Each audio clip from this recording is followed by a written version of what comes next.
Hurricanes Rangers game 2, Stars Avalanche game 1. We got one game in the East, one game in the West. Guys, looking forward to breaking it down for you right here on PuckTime, powered by WagerTalk TV. I'm Andrew. I've got Carmine with you, with me, and I hope you guys enjoyed the game last night. Boston and Florida kicked off their Eastern Conference battle. We got some games tonight, though. Carm, what are your thoughts on game 2? Carolina, the series has changed. New York up 1-0 now, but game 2 in Carolina. Yeah, I'm with you, Andrew. I'm with them. I'm with everyone, man. Carolina Rangers, Andrew, both teams off like 5 or 6 days. I know you're laughing, man, but it's okay. Both teams off that long rest. And that game 1 was, I couldn't believe the amount of scoring that happened in that game. Like it was just one of those games where you don't expect a game between two teams that play this well to finish 4-3. You don't expect a team like Carolina that had the number 1 penalty killing during the regular season to allow 2 goals on the power play. And after 9 and 15 seconds, Brind'Amour said it. He says, we were unprepared penalty killing. We were standing around and left guys wide open. Our positioning was off. You would have to think that there's going to be a change, obviously, tonight. And it's one of the reasons why I'm leaning to the under here. You look at the final XG numbers in that one, 2.67 to 2.16 in that game. There weren't a lot of shots, 25 to 23. And when you got goalies like Freddie Anderson and Igor Shesterkin in goal, you don't expect that many goals on only 48 shots on goal. Even more so than that, the high danger chances were a combined 13 high danger chances, 7-6, and 4 goals were scored off of those 13 high danger chances, 2 of them being obviously on the power play. So it's something that we haven't seen between these teams all during the regular season, but it's game 1, and you can call it sloppy pond hockey. You can call it what it was. It was 2 teams that maybe were a little rusty, and I didn't expect it. In that game, I thought Carolina still played well enough, but the Rangers did what they needed to do. But the analytics pointed towards Carolina. I just don't see them going anywhere close to the total tonight. And when I say anywhere close to the total, I'm talking about another 4-3 game. It could finish 3-2, which is close to the total, but it's going to finish under. And that's where I'm leaning here. I think under 5.5 is the right play in this game, in the first of 2 very good games tonight, Andrew. And that's what I'm looking at. I haven't looked at any shot props yet, Andrew, but I'm leaning towards taking a few unders in the shot props because there's some that are a little higher than they should be. And these teams combined for 48 shots on goal in a game that had a little more open ice than you would expect. I would expect it to be a lot less tonight as far as the shot totals go.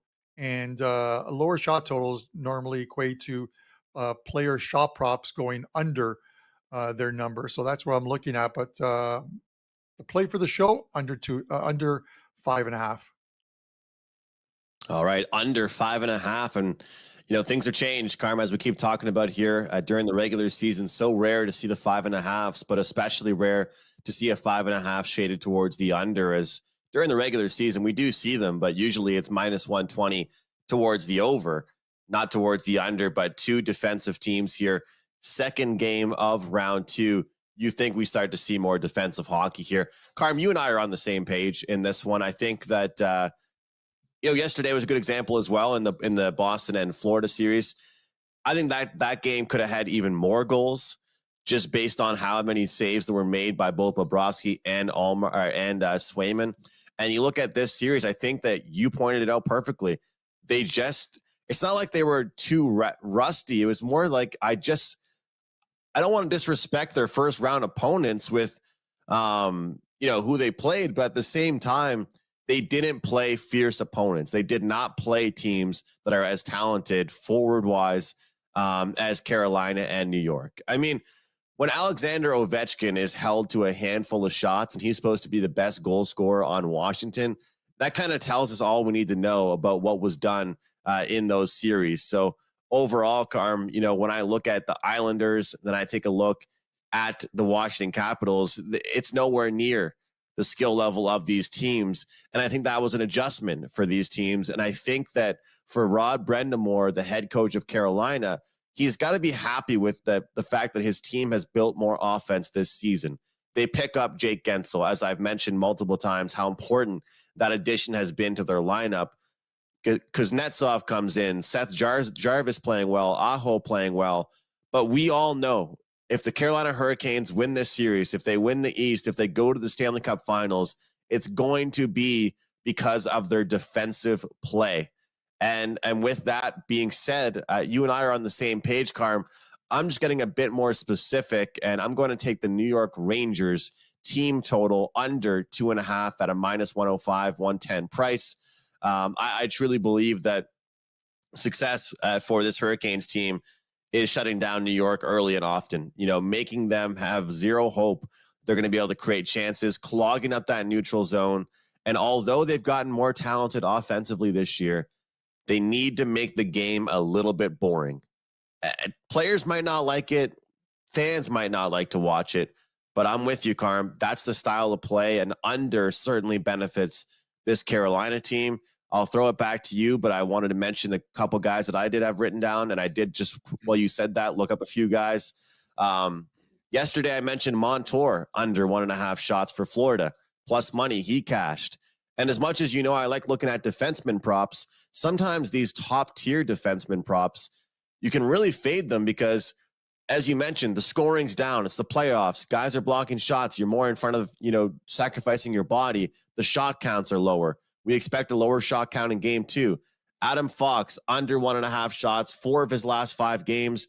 Carolina ranks number 1 in the league in shots on goal allowed. Defenseman Adam Fox for New York, under 1.5 there. And believe it or not, Zibanejad, he is at plus 105 to go under his 3.5 shots on goal mark. That one might be pretty worth it for me. Yeah.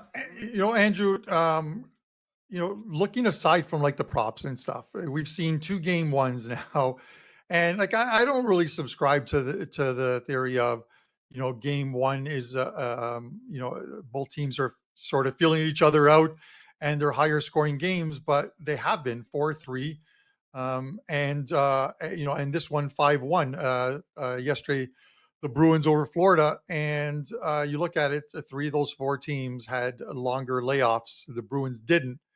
And then you look at the Bruins scoring in that game. And so, the Geeky goal was a little bit of a fluke because it went around. I think it hit the referee and then shot back out in front.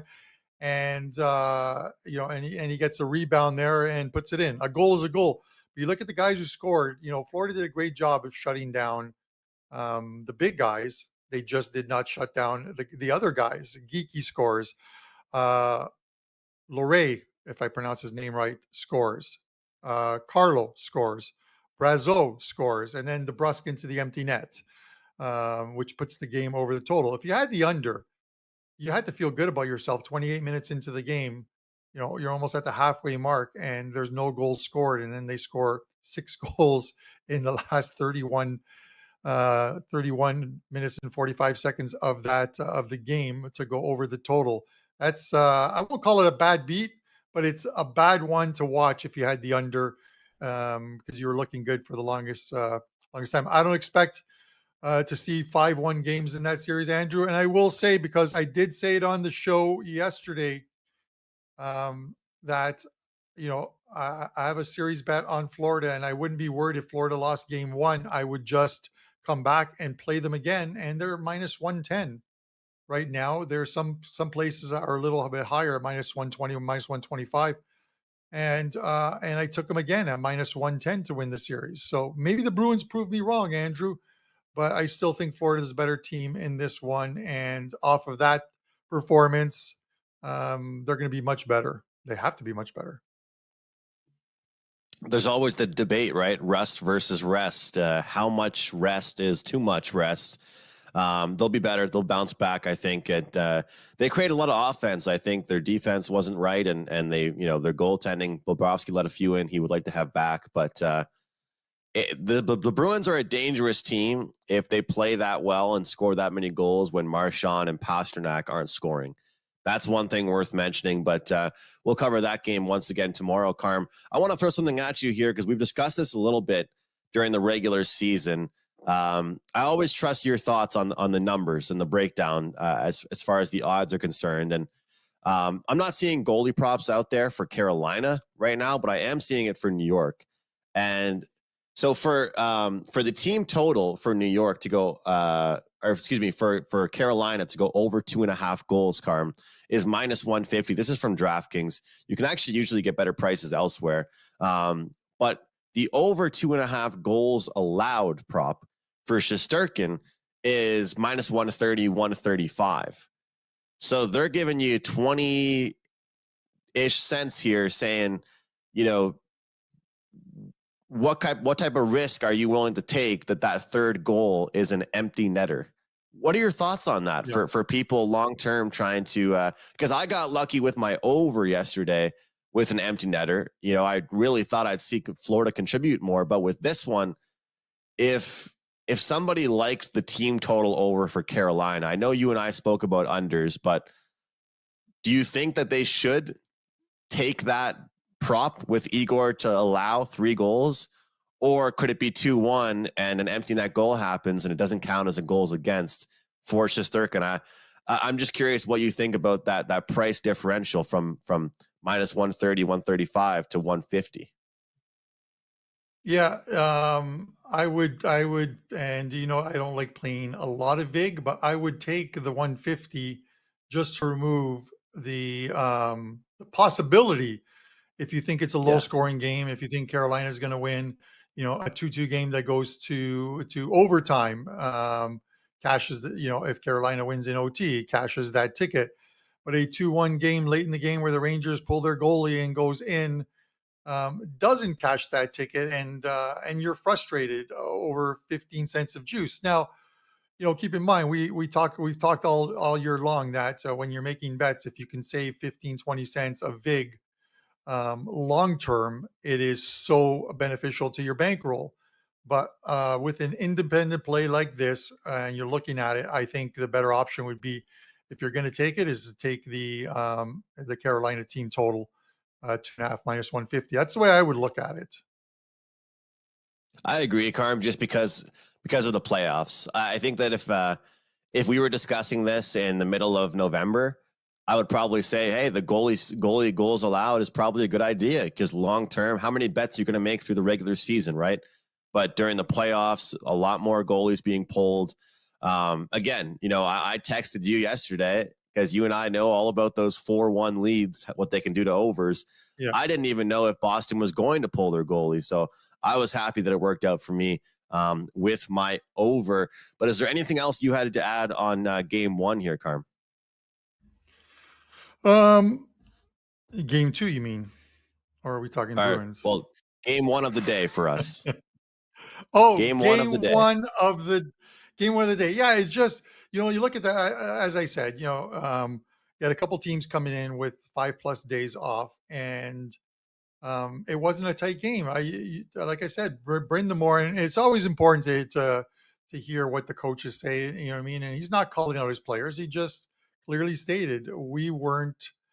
We stood around in our own zone, and against a Rangers team who moved that puck around really well on that power play. These guys know where they are. The blind passes, they know where they are. They took advantage of that, and they scored 2 power play goals. Again, this is the team that was number 1 penalty killing all season long, and did a very good job even against the New York Islanders in the first round. That number 1, they don't take a lot of penalties, but number 2 is when they do take them, they kill them, and they didn't in this game, and it killed them. So we'll see. They've got to be better tonight. I think both teams are going to be better. It'll be a better defensive game. Are there going to be goals? It remains to be seen. The numbers from the game 1 don't support it. So don't it doesn't support it. 13 high danger chances in a game between these two teams isn't a lot. The high danger chances are normally in the 20s, and these were at 13, and 4 goals were scored off of those chances. So we'll see how it goes. And Drew, this is why they play the games. But my lean is a strong lean to the under. It's why they play the games. All right. Before we jump into the second game we'll break down, just want to thank everybody for being here live. But if you're not here live after the show as well, guys, please leave a like on the video. Subscribe to our channel here on YouTube, WagerTalk TV. Producing all kinds of content every day, daily videos, whether it's these videos on PuckTime, whether it's the NBA tip-off show, or the daily videos breaking down games in a few minutes and giving you guys some great promos as well. We're live also on Instagram. We're live on Shorts. We're live on Facebook. So you can find us on so many different networks. Most importantly, no matter where we are labeled WagerTalk TV. You can find us across the board. Guys, if you have any questions for us, feel free to comment below. Let us know what you are betting today, or ask any questions that you'd like us to discuss live here on the show. With it just being the two of us here for the remainder of the playoffs, it's a lot more free-flowing, and we have the time to break down some questions you guys might have for us. But Carm, getting into the Western Conference, of course, the Canucks and Oilers, they seem like they got a mini vacation before their next game. So they play tomorrow, but we have the Avalanche and Stars going head-to-head, with the Stars being slight favorites tonight in their game one. What are your thoughts? All right, before I get to this game, real quickly, after we're done this game and after we answer some questions, I'm going to give you guys a shot at winning one of those PuckTime Be a Goldfish t-shirts. I have one large left, so don't request an extra large or triple X or small or medium. It's a large. So that is what you get if you get if your comment in the comment section below gets chosen. Andrew, you look at this one, and we've pretty much got the same price, but we've got Dallas at minus 125, Colorado plus 105 in this game. And I've been watching the total in this one, and there's still some sixes available, but they're pretty much all gone now on our WagerTalk live lines. And listen, I get it. The first couple of games that we've seen, game ones have gone over the total. We still have one that goes tomorrow when the Oilers head to Vancouver for game one. You look at these teams, and the Avs won the season series 3-1, and I don't put much stock in the season series. I think you can look at it, but you don't base your decision on it. It's the scores that are throwing me right off. These are two teams, especially Dallas, who you figure are a very solid defensive team. Here's the scores of the 4 games this year: 6-3, 5-4 in overtime, 5-1. All of those ones were Colorado victories. And then Dallas goes to Colorado and beats them 7-4. The amount of goals scored between these two teams during the regular season is unbelievable.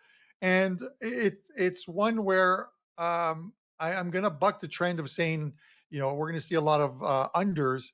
I think we will see them once we move on from sort of the round, the game ones in this second round, that we're going to see some lower scoring games as teams tighten up. But this is one where I just want to take the over and sit back and see if Colorado can do what they did in the last round. They're going to have to do it against Jake Ottinger as opposed to Connor Hellenbach. And then we'll see what Georgiev does for Colorado, because that Dallas can score goals. So and they're coming off a series in which they didn't score many, but they scored enough to knock off the Vegas Golden Knights. So this is one where maybe they do let loose. Maybe it's a game one over. Maybe that's a trend that we have to look at. The first couple of games went over. Let's bet the next couple game ones over tonight and tomorrow with the Edmonton Oilers. But it's the only feel I have in the game. I want to see how Colorado plays against Dallas in game one. I can't predict the winner in this one. I'm not even going to try and predict the winner because I'm not betting it. I'm not going to tell you guys to bet it. So I'm going to go with the over in this one, Andrew. Well, Carm, we've seen the 6.5s have success towards the overs, and the 5.5s do well towards the unders. It's been the old adage with the low totals being low for a reason, the high totals being high for a reason, and we did see a lot of 6s floating around early this morning, yesterday afternoon, and then now we're seeing a pretty stagnant 6.5 now in this contest. I can't disagree with you. I mean, look at the way that Dallas and Vegas series wrapped up. Is that really the Dallas Stars team we know them to be this season? You know, in the years past, that's kind of who they were, but I feel like they've changed who they are. They're a faster paced team. Can you believe, Carm, that, you know, in the entire round one, Wyatt Johnston had 12 more scoring chances than the next guy below him, and he's on like a league minimum contract right now? This is unbelievable. Wyatt Johnston was paying plus 100 and then ended at minus 130 in the series to get a point. And he seemed to have gotten a goal or assist in almost every single game he played in. And with that being said, it was like 2-1 every game. Very impressive for him to play very well, and for Roope Hintz and Jason Robertson and those guys to be left off the scoreboard in several games, and for the secondary guys to really step up. I have a hard time believing that this first game is going to be low scoring. I really do. And you know, when you look at Hellebuck, you mentioned him, Carm, how talented he is. Another Vezina nominee. He will win the Vezina Trophy. In fact, we gave him out on the show earlier in the season to win the Vezina Trophy, and he gives up, you know, pretty much an average of 4 goals per game when he plays Colorado. And one thing really impressive about when you bet overs against a team like Colorado, or with a team like Colorado and Dallas, Carm, they are not teams that will take their foot off the gas pedal and start to play defensively. If it's up to Colorado, they would score 8 goals every game. It does not matter to them. You know, certain teams, they like to sit back and protect their lead. Kind of like what we were talking about Carolina might try and do tonight if they get a lead. This game is really important to them. But for Colorado and Dallas, when they come out tonight, I think that especially with Dallas coming off a series where they had to play kind of prevent hockey, stack the neutral zone, and make things very difficult for Vegas, this to me has overwritten all over it. It's a great point by you about the game ones. I think that, you know, with teams not being familiar with each other plays a role. You know, you go from playing one team to playing the other team, you get used to them, and also bringing out special teams. I mean, Carm, we talk about it all the time with Edmonton with the power play points, but I think we kind of have to bring it up, the power play points with both these teams. I mean, let's take a look at it. For Cale Makar to get a power play point, plus 155. You know, when you look at Mikko Rantanen to get a power play point, plus 160. That to me is really intriguing. Jason Robertson is plus 270 to get a power play point.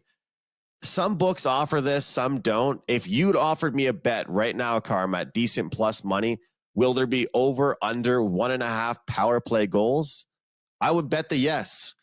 And if you're going to give me 2 goals on just the power play, I think we cash this ticket. So I'm on the over with you, but I'm going to throw something out there, and I'm going to let everyone know this is going to be a client play as well. Everyone's been so loyal watching the show. I thought I was going through some numbers yesterday, and I think you'll like this one, Carm. Conn Smythe. I think it's time we start talking about Conn Smythe trophy winners. For people that don't know, it's pretty much the playoffs MVP, finals MVP version in the NHL. Connor McDavid is a massive, massive, massive favorite, Carm. And I think a big reason of it is to do with the pathway the Oilers were given. The Oilers were given a team that they beat 3 years in a row. And then they're given the Vancouver Canucks, who wasn't even in the playoffs last year. So if they get through those 2 matchups, they play the winner of these 2 teams. And if they win that, they're off to the Stanley Cup Finals. So for that reason, McDavid is plus 650. But if I told you that the current odds for the Avalanche to win the Cup are significantly worse than Nathan MacKinnon to win the Conn Smythe Trophy, Carm, wouldn't you rather bet that than to bet the Avalanche to win? Because I'll remind people at home, the last time the Avalanche won the Stanley Cup, Cale Makar won the Conn Smythe Trophy. It wasn't Nathan MacKinnon. Right now, the Avalanche are plus 650 to win the Stanley Cup. You can get Nathan MacKinnon to win the Conn Smythe at 13-1, plus 1,300, Carm, to be the MVP of the playoffs for the Avalanche. I think back to the NBA when the first two times that the Warriors won the NBA championship when Steph Curry was on the team, he didn't win the finals MVP in either of those. Took the third time for him to win the finals MVP. Cale Makar won it last time. If the Avalanche do win the cup and you want to get in on them, you want to add the Avalanche to your portfolio, you can get 13-1 on MacKinnon to win the Conn Smythe. I like that quite a bit, Carm. No, it's a great way of looking at it and a good angle. It's a way of finding a better play within within the play, I guess. You look at, if you think the Avs are going to make it to the Stanley Cup Finals and you think they're going to win the Stanley Cup Finals, you can take them. They could actually make it to the Stanley Cup Finals and lose, but very rare that you lose and you win the Conn Smythe unless you completely lit it up through 7 games and lose in 7 games. We don't normally see it. The thing that shocks me about the odds, and I wish there was a yes/no type of bet, but the second favorite is behind Connor McDavid is Jeremy Swayman, the Bruins goalie. Listen, he played great last night. He made some fantastic stops, but man, plus 1,200 on Swayman, that just seems too low for me. The guy should probably be about 25-1.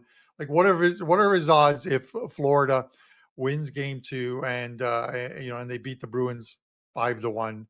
Swayman goes to like 25-1. I would never take 12-1 on Jeremy Swayman right now to win because not only he has to get by Florida, then they have to get by the winner of the Rangers in Carolina, and then they still have to get through the Western Conference, which has 4 very good teams right now in the semifinals.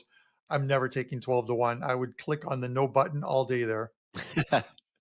Well, Carm, I was looking at this yesterday, and I'm happy you brought that up because yesterday, Matthew Tkachuk, I believe, was in and around the plus 750 range.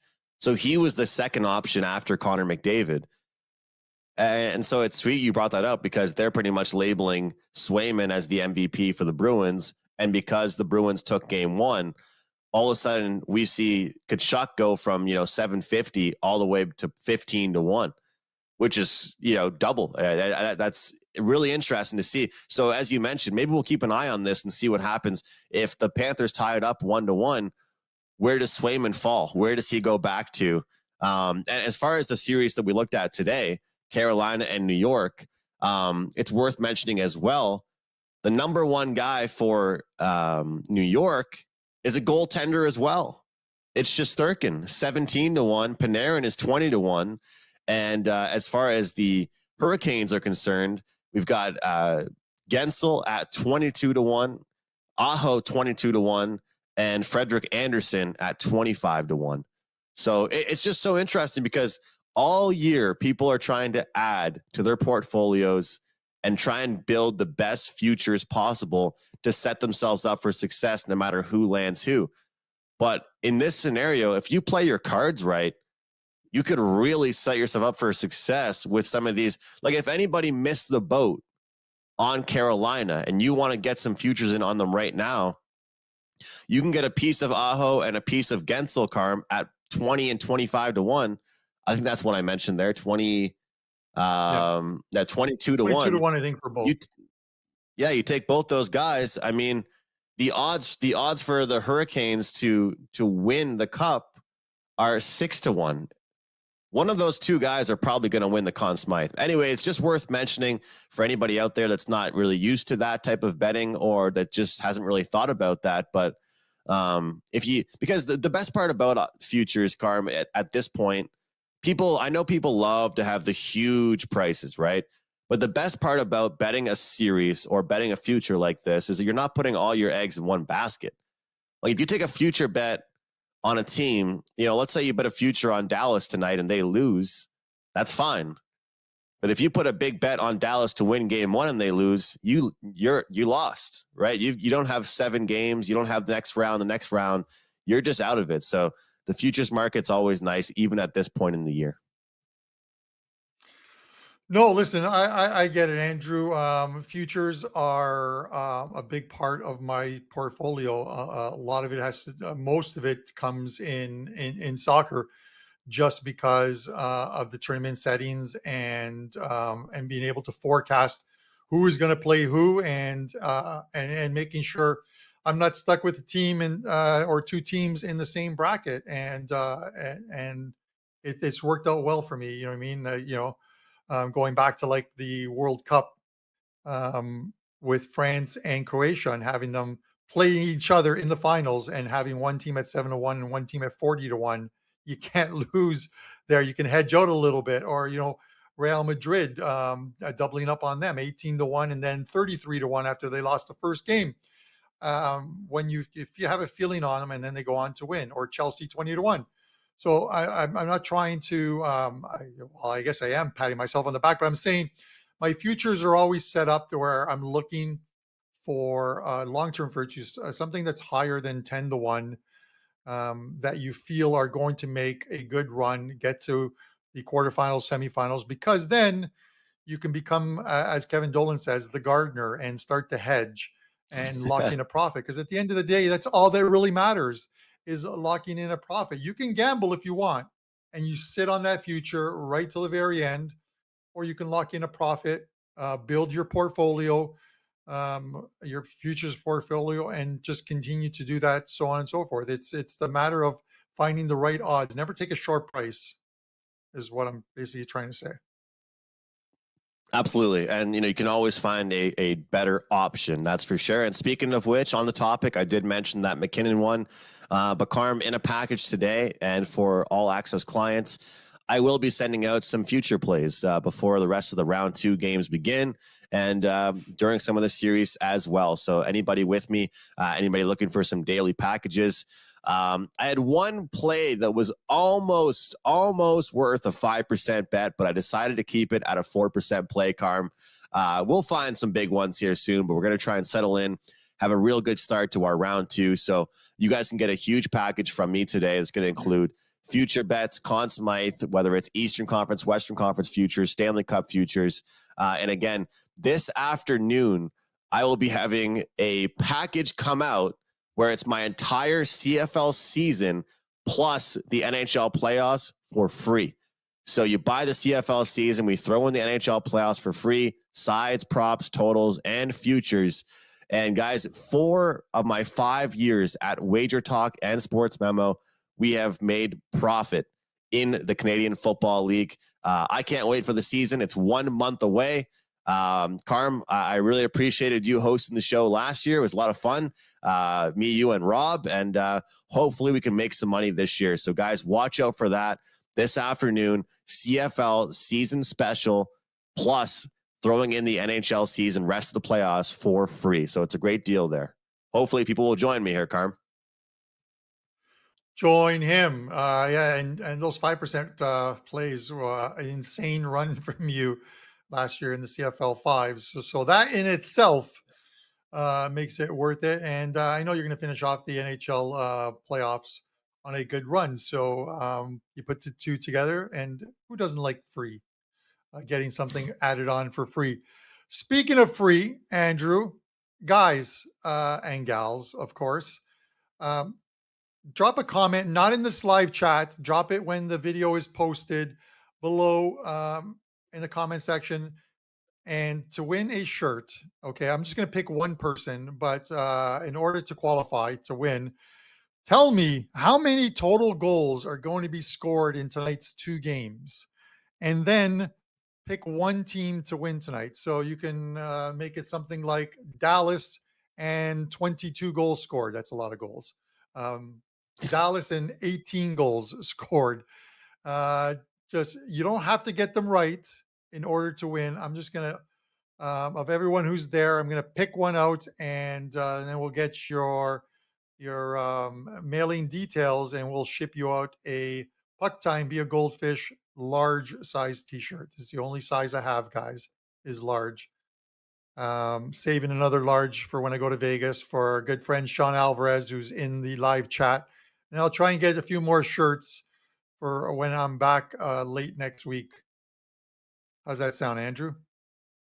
That sounds great. You are the man, Carm, and I do like those shirts. So, guys, we really do appreciate you being here with us, and make sure you comment below. Again, as I always say, props. Let us know who's going to score some goals tonight, who you guys like tonight, and who you're betting in the NHL. All right, guys, Wager Talk today coming up at 12 o'clock Eastern time. We got all kinds of great shows all day on the Wager Talk programming. But on behalf of Carmine, I'm Andrew, guys. Thanks for watching. I'll see you tomorrow right here on Puck Time.